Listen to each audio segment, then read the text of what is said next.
first of all, I'm sure that the donors themselves, I mean, the creditors, are in a dilemma because other countries will take a cue from what happens to Ghana, and especially China, to whom a lot of the African countries owe a lot of money, doesn't want to give in easily.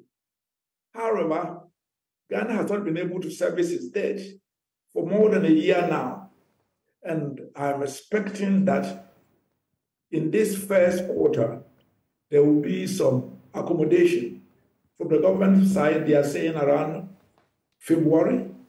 And I'm expecting that there will be some agreement because the alternative is that Ghana cannot pay. As a champion will say, this one has not been able to pay. So I'm expecting some accommodation in the first quarter. But a lot of things in 2024 will depend upon that. A lot of it will depend upon the rains.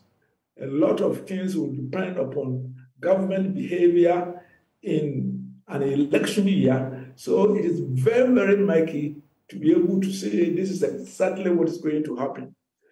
I think that all things being equal, the projected continuous decline in the interest rates along with inflation coming down, we may or may not achieve the 15%, but definitely there will be a downward trend.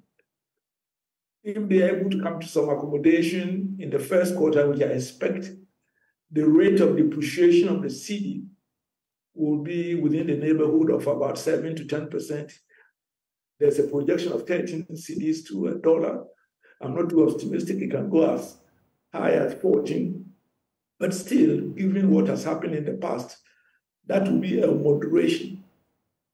A lot of Ghanaians misunderstand when they say that inflation has gone down. It doesn't mean things are going to be cheaper. It means the prices as we inherited the year before will have gone up at a lower rate. Those of my economic students will say this is the second differential, DY/DX, is the rate of increase which will reduce, but prices will continue to increase.